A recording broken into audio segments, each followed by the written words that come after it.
3, 2, 1. Sebagian orang mungkin tidak akan suka dengan judul konten ini, apakah Tuhan ahli matematika? Tapi asal kalian tahu bahwa judul ini hanya mengambil dari buku ini, Is God a Mathematician? Yang ditulis oleh Mario Livio, seorang ahli astrofisika yang pernah bekerja di teleskop Hubble. Tapi jangan salah, isi bukunya sama sekali tidak berbicara agama, tapi murni berbicara matematika. Tapi walaupun hanya berbicara matematika, Mario Livio mengungkap banyak hal menarik. Dia menunjukkan bagaimana matematika bekerja secara misterius sampai para ilmuwan bingung sendiri. Kok bisa matematika mengungkap hal-hal yang tadinya tidak diketahui? Ambil contoh partikel Tuhan yang ditemukan tahun 2012 oleh para ilmuwan CERN. Partikel itu sudah diprediksi 50 tahun sebelumnya oleh Peter Higgs dalam sebuah rumusan matematis. Atau misalnya black hole yang berhasil dipotret tahun 2019. Para ilmuwan menemukannya dalam rumusan Einstein tahun 1915, 100 tahun sebelumnya. Memang di satu sisi, penemuan-penemuan ini berasal dari otak jenius para penemunya, seperti Einstein. Tapi lucunya, Einstein sendiri bingung, kok bisa matematika cocok sekali dengan apa yang terjadi di alam? Eugene Wigner, seorang fisikawan ternama, bahkan menulis artikel berjudul Unreasonable Effectiveness of Mathematics on Natural Science. Bagaimana efektifnya matematika dalam mengurai hukum alam tampak tidak masuk akal. Nah, di video ini kita akan bahas beberapa contoh sederhana bagaimana matematika kadang atau bahkan sering tampak tidak masuk akal. Nanti kalian nilai sendiri apakah ini hanya kebetulan atau justru semacam kode bahwa alam ini diciptakan oleh Yang Maha Menguasai matematika. Plants can't do math. They can't count. So why is there this connection? Albert Einstein wondered, how is it possible that mathematics does so well in explaining the universe as we see it? I mean, mathematicians view it this way, something out there which seems to have a reality independent of the reality, the ordinary kind of reality, like things like chairs and so on, which are what we normally think of as real. Karena itu guys, siapkan akalnya dan siapkan imannya karena kita akan masuk pada kajian yang bisa membuat kalian gila. Kita mulai pembahasan ini dengan sesuatu yang sangat sederhana, yaitu lingkaran. Mudah-mudahan kalian masih ingat dengan rumus luas lingkaran, pi r kuadrat, di mana r adalah jari-jari lingkaran. Sedangkan pi, banyak dari kalian yang mungkin hanya tahu angkanya, 3,14. Tapi tahukah kalian dari mana angka 3,14 itu berasal? Ini buat kalian yang belum tahu, pi adalah rasio keliling lingkaran dibagi diameternya. Dan rasionya selalu sama, 3,14. Tidak peduli berapapun besarnya lingkaran. Pi to represent the ratio of any circle's circumference to its diameter, 3.14 pi. Tapi di sini kalian harus paham bahwa sebenarnya 3,14 pun bukan angka sesungguhnya. Ini angka sesungguhnya. Di belakang 3,14 masih ada angka berderet sangat panjang. Kok bisa sepanjang ini? Nah, di sini menariknya. Kalian harus tahu bahwa mengukur rasio keliling lingkaran dibagi diameternya ini tidak semudah kalian menggunakan penggaris. Karena yang namanya lingkaran, lengkungannya sempurna, di mana jarak dari titik pusat lingkaran ke setiap titik di sepanjang sisinya sama. Selama ribuan tahun, para ahli matematika dari berbagai penjuru dunia berusaha keras untuk mengukur rasio ini secara akurat. Ada yang menggunakan trik geometri, ada yang menggunakan rumus, sampai dihitung menggunakan komputer kuantum. Dan semakin akurat, justru angka ini semakin panjang. Jumlah digitnya bukan lagi ratusan atau ribuan. Komputer hari ini itu sudah menghitung sampai 105.000 triliun digit di belakang koma. Artinya tidak ada yang tahu nilai pi sebenarnya, karena tidak pernah ada ujungnya. So when did they finally figure out the exact value instead of just estimating? Actually, never. Jadi di sini lucunya, karena nilai pi ini tidak pernah ada ujungnya, artinya kalian sebenarnya tidak akan pernah bisa menghitung luas lingkaran atau keliling lingkaran dengan sempurna. Atau dalam kata lain, lingkaran sempurna itu sebetulnya tidak ada di dunia nyata.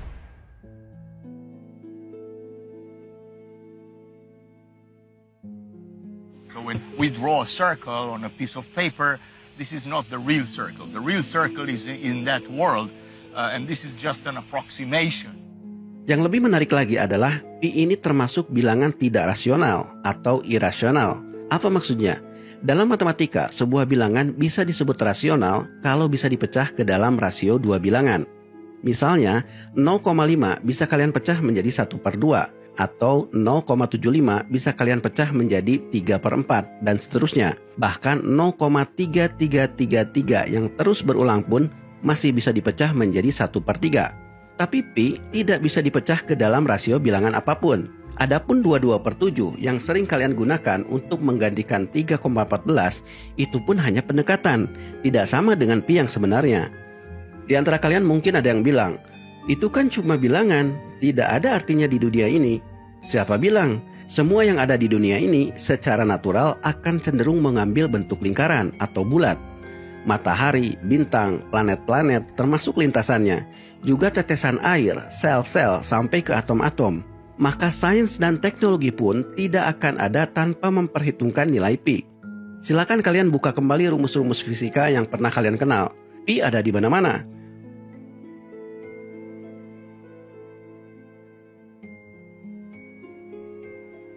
Dan ini yang paling aneh, pi bahkan ada pada hal-hal yang sifatnya acak. Suppose I take this needle, so that the length of the needle is equal to the distance between two lines on this piece of paper. And suppose I drop this needle now on the paper. Jarum ini kalau kalian jatuhkan berulang kali, dia akan memotong garis ataupun keluar dari garis. Yang anehnya, kalau kalian hitung semua jarum yang kena garis dan yang keluar dari garis, maka rasionya pun akan mendekati nilai pi. Hal yang sama bisa kalian lakukan dengan menggunakan papan dart. Kalau kalian lemparkan banyak sekali anak panah ke sebuah lingkaran secara acak, maka kalau kalian bagi jumlah anak panah yang masuk dengan jumlah anak panah yang keluar, nilainya juga akan mendekati nilai pi. 3.139. 3.139. Yeah! That is awesome. You can come close, but no matter how precise the fraction is, it will always be just a tiny bit off. And circles are everywhere because every time you have a curved thing and a straight thing, in order for them to interact, there is some pi going on. Jadi betapa misteriusnya pi ini. Dia ada di mana-mana, tidak sebanding dengan rasio apapun, dan kepadanya semuanya bergantung.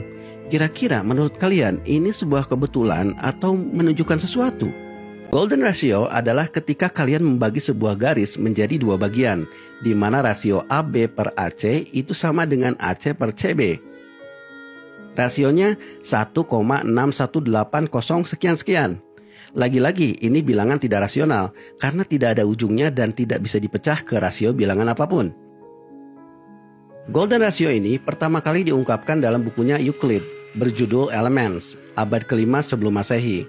Euclid, kalau kalian tidak tahu, dialah yang pertama kali mengenalkan dasar-dasar geometri seperti yang kalian pelajari di sekolah dasar. Nah, walaupun golden ratio ini cukup sederhana, hanya tentang rasio panjang garis, tapi ternyata rasio inilah yang mengendalikan hampir semua ukuran di alam ini. Yang paling mudah bisa kalian temukan di tubuh kalian sendiri. Panjang lengan kalian dari siku ke ujung jari dengan siku ke bahu, rasionya 1,6. Begitupun dengan pusar ke ujung kaki dengan pusar ke ujung kepala, rasionya 1,6. Begitupun dengan anggota tubuh lainnya seperti jari-jari tangan. Terlebih di wajah, posisi mata, hidung, alis, bibir, semuanya adalah golden ratio. Maka tidak heran kalau golden ratio ini sering dijadikan patokan kecantikan seseorang. And her width of the face is in golden ratio. Her eyebrows as well, from the end to the arch to the length of the eyebrow, they are in golden ratio proportion.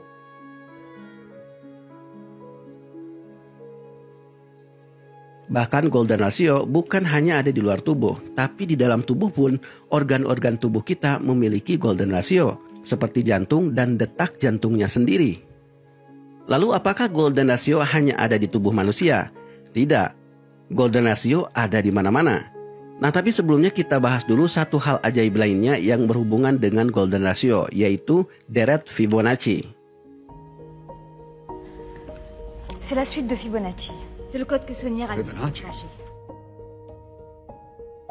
Jadi di abad ke-13 ada seorang ahli matematika Italia bernama Leonardo of Pisa, atau sering dikenal sebagai Fibonacci.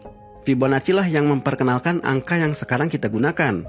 Dan tahukah kalian bahwa angka yang kita gunakan sebenarnya disebut angka Arab? Karena Fibonacci mendapatkannya dari ilmuwan Arab yang namanya Al-Khwarizmi. Nah, dalam bukunya Liber Abaci, Fibonacci mengajarkan hitung-hitungan menggunakan angka Arab ini, dari pertambahan, pengurangan, perkalian, dan seterusnya. Tapi yang menarik dari bukunya adalah halaman ini. Dia merumuskan perkembangbiakan kelinci menggunakan matematika. Sekilas tampak aneh, apa hubungannya matematika dengan kelinci? Tapi menariknya, Fibonacci menemukan bahwa pasangan kelinci yang ideal akan melahirkan pasangan kelinci lainnya yang akan bertambah, sehingga setiap bulannya pasangan kelinci akan bertambah dengan urutan seperti ini. 1, 1, 2, 3, 5, 8, 13, dan seterusnya. Ternyata ini adalah pola matematis. Setiap angka yang muncul dalam deret ini adalah penjumlahan dari dua angka sebelumnya. So 1 plus 1 is 2. Now 1 plus 2 is 3. 2 plus 3 is 5. 3 plus 5 is 8. Deret inilah yang kemudian dikenal sebagai deret Fibonacci. Menariknya, apa yang ditemukan Fibonacci ini ternyata lebih dari sekedar urusan kelinci. Para ilmuwan menemukan bahwa deret ini muncul di mana-mana. Contohnya pada bunga. You know, look at flowers, for example. So there are many flowers that have 3 petals like this, or 5 like this. Some of them may have 34 or 55. These numbers occur very often. Jadi kalau kalian perhatikan bunga dengan jeli, jumlah kelopaknya ternyata tidak sembarangan. Jumlahnya ada yang 3, 5, 8, 34, 55, dan seterusnya. Sekilas tampak acak, tapi ini adalah angka-angka pada deret Fibonacci. Yang paling menarik adalah bunga matahari. Kalau kalian perhatikan bunga matahari, bijinya tersusun membentuk spiral. Kalau kalian hitung jumlah spiralnya, baik yang searah jarum jam maupun yang berlawanan arah jarum jam, dua-duanya adalah angka Fibonacci. Bukan hanya itu, biji-bijinya pun tumbuh dengan cara unik. Mereka tumbuh satu persatu dari tengah dengan sudut 137,5 derajat. Studies have shown that under many growth conditions, each floret should emerge at an angle of 137.5 degrees from the one that came before. Amazingly, 137.5 degrees is a well-known angle called the golden angle. Deret Fibonacci bisa kalian temukan juga pada kulit nanas. Pola kulit nanas juga membentuk spiral, dan kalau kalian hitung jumlah spiralnya, mereka juga merupakan angka Fibonacci. So we've got 8 spirals going in one direction and 13 spirals going in the other direction. And if those numbers sound familiar, that's because they're both Fibonacci numbers. Hal yang sama bisa kalian temukan pada buah pinus, kol, bahkan daun-daun pun tumbuh ke atas dengan aturan deret Fibonacci. Jadi tanpa kalian sadari, ada matematika di sekitar kita. Ini yang membuat para ilmuwan bingung. Bagaimana tumbuhan tahu matematika? So, do plants know math? The short answer to that is no. Plants can't do math. They can't count. So why is there this connection? Keajaibannya tidak berhenti sampai di situ. Kalau kalian bagi dua angka yang berurutan dari deret Fibonacci, semakin tinggi angkanya, maka rasionya pun akan semakin mendekati golden ratio. Dan ini yang menarik, kalau setiap angka pada deret Fibonacci ini disusun membentuk bujur sangkar yang saling bertumpuk, maka setiap bujur sangkar yang bersebelahan, rasionya juga adalah golden ratio. Yang paling menarik adalah kalau kalian tarik garis lengkung melewati setiap bujur sangkar, maka garis itu akan membentuk spiral. Dan spiral ini cocok sekali dengan semua bentuk spiral yang ada di alam. The spiral is the most common shape found in nature. We see it on a grand scale in galaxies and on a small scale at CERN, where they shoot particles through superheated liquid nitrogen. Artinya golden ratio ada di mana-mana, sampai akhirnya menginspirasi seni yang dibuat oleh manusia. Konon lukisan-lukisan Leonardo da Vinci itu juga merupakan golden ratio. Golden ratio juga banyak dipakai dalam arsitektur.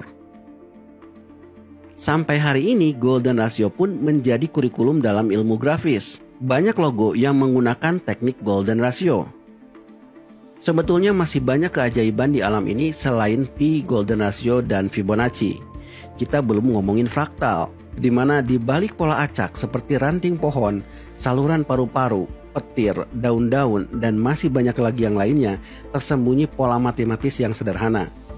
Kita juga belum ngomongin Turing pattern, pola matematis yang ditemukan oleh Alan Turing, bapaknya komputer. Dia juga menemukan bahwa pola pada kulit zebra, jerapah, dan corak-corak kulit binatang lainnya, termasuk bagaimana sel-sel itu tumbuh, juga adalah pola matematis. Dan ingat, semua itu baru ngomongin secara matematika. Kita belum ngomongin dari sudut pandang fisika secara khusus. Itu lebih banyak lagi.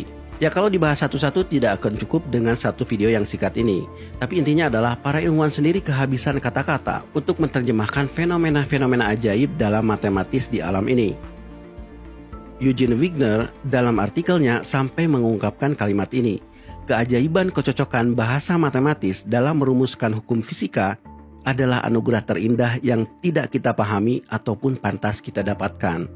But you see, all this is pure mathematics. And so the final resolution could be that God is a mathematician.